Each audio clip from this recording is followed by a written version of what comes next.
Hello students, in this session let us learn how the traffic studies will be conducted to determine the speed and delay values. So first we'll understand what is the speed and what is the delay and what are the various types of speeds that we have. Okay, so when we have the speed, we have two types of speed. One is the running speed and the second one is the overall speed. Okay, so running speed is the one we know overall speed can also be called as the journey speed. Okay, so if you are having 2 points A and B, what is the time required for you to travel from point A to B? So that we call it as the total speed, or we can also call it as the journey speed. Okay, so we know that speed can be determined as distance divided by the time taken. So if you calculate the speed with respect to the total time or the journey time, that we call it as the journey speed. So sometimes when you travel from point A to point B, the delay will be caused at certain points. The delay can be the fixed delays, or it can be a temporary delays. Okay, fixed delays are caused due to the presence of intersection, and the temporary delays are because of the maybe because of the accidents, any accidents are there, or because of the weather conditions, so that may lead to the delay. So if you calculate this journey and we know the running time is the time in which the vehicle is in motion. Okay, so running time can be calculated as total time minus delay. So if you determine the speed with respect to the running time, that we call it as the running speed. With the help of these studies, we can also get the details about the how the speed is being fluctuated when you travel between two particular point, and what all the various delays that are come across that can be determined. So apart from this, we can also have a details about amount, location, duration, frequency, and cause of the delay in the traffic stream. Some of the methods that have been commonly used to determine the speed and delay study includes the floating car method, license plate method, and the elevated observer method. Among these, the floating car method is the one of the most frequently used method for the determination of speed and delay values. So let us study how this test will be conducted. Okay, so now here, as the name indicates, we require moving car, means nothing but a test car is required, plus we require number of observers.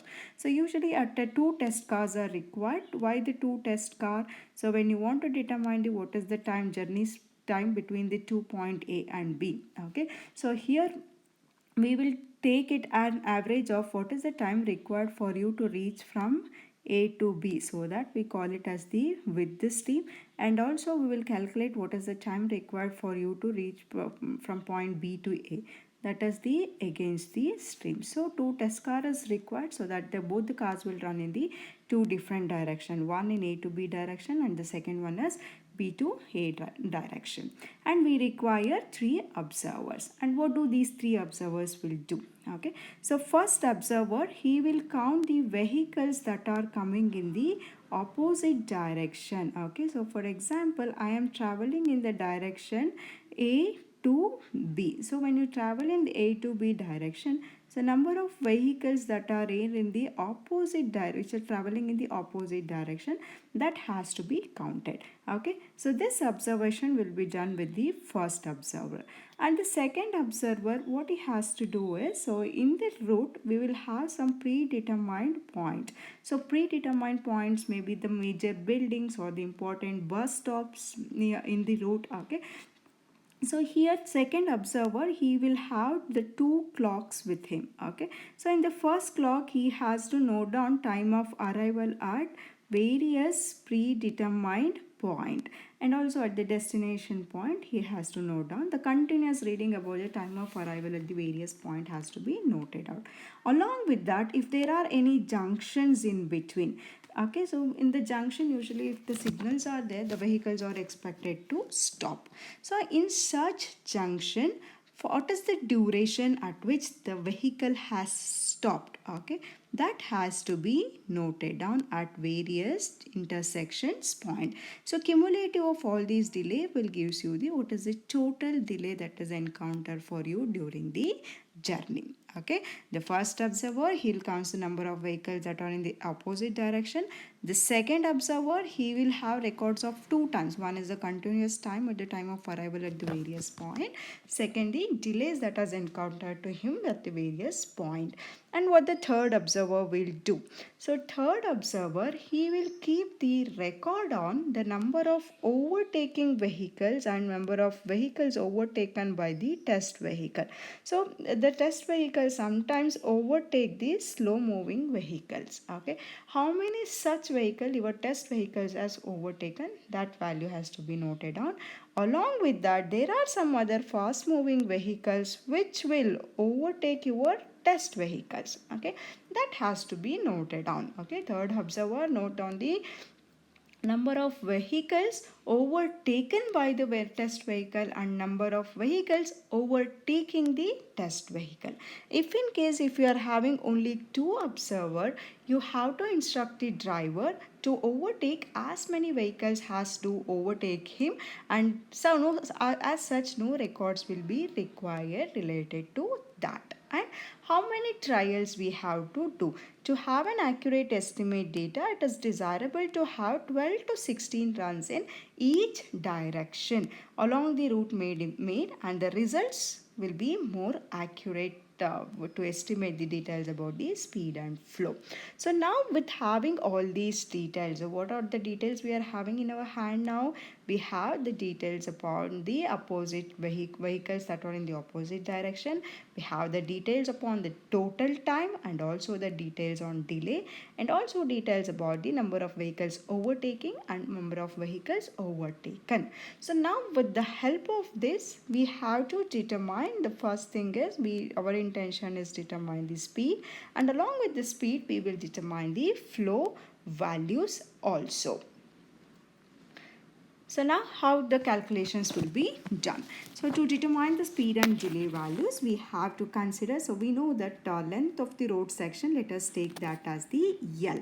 Okay, meters, kilometers, L meters. Okay, and also this when you are traveling from A to point A to B, in this road stretch we will have various vehicles which are traveling at a different speed. Okay, so let us take the Q1 flow as moving with the velocity V1, Q2 flow moving with the velocity V2, and Q3 moving with the velocity V3, and so on. Okay, and now our test vehicle, when we run the test vehicle, we will run in the two direction.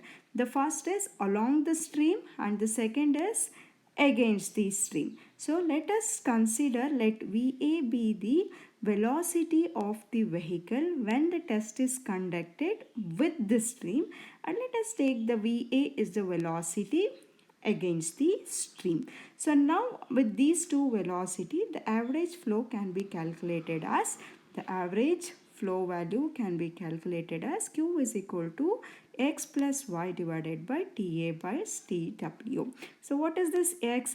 X is nothing but the total number of vehicles met in the section while traveling against the stream. So what does it indicate? So first we are traveling, if you travel from A to B, that will be with the stream. So when you travel in the direction B to A, so you are traveling in the direction B to A, at this time what is the number of vehicles that has come to you in the opposite directions, that you have to mention here. And next, Y is nothing but number of vehicles overtaking minus the number of vehicles overtaken traveling with this stream. While traveling from point A to B, how many number of vehicles the test vehicles are overtaken minus the number of vehicles overtaken by it. That has to determine. And in the numerator, it is we have to add the sum of the time required when you travel against the stream. Let us take the time required as TA, and when you travel with the stream, let us consider the time required as TW. Okay, that has to be substituted in the denominator. So okay, TA is the journey time corresponding to speed VA, and TW is the journey speed corresponding to speed VW.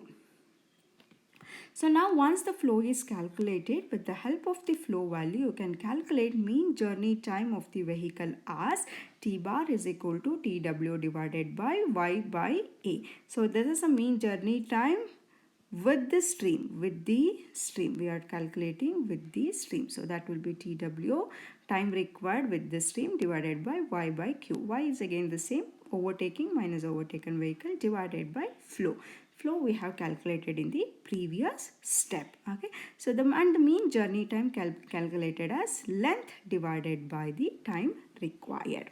And if you want running speed, so running, first we need to calculate what is the running time. So running time is the mean journey time minus delay. Okay, so with the help of that, calculate running time. Once the running time is calculated, and then calculate the running speed as the length divided by time excluding the delays. That will gives you the running speed. Okay, this is how generally the running speed and the journey speed can be calculated. Since we are calculating the flow and speed in two direction, both the direction with the stream and against the stream, it would be more convenient if you affix some of the subscripts N and S. N is for northbound direction, and S stands for the southbound direction. Okay, so if you travel from the direction north to south, we have to fix the suffix N, and if you are traveling from south to north, we have to use yes. Okay, so with the help of it, how your formula changes, flow value become, since QS is the number of vehicles in the opposite direction when you travel against the stream will be southbound direction. That's why Q suffix S plus YN along the stream, overtaking minus overtaken vehicle, divided by total time required to travel in the southbound direction and in the northbound direction. Similarly, the formula changes here. We can affix some of the subscripts N and S for the total journey time. Okay, so this is how we can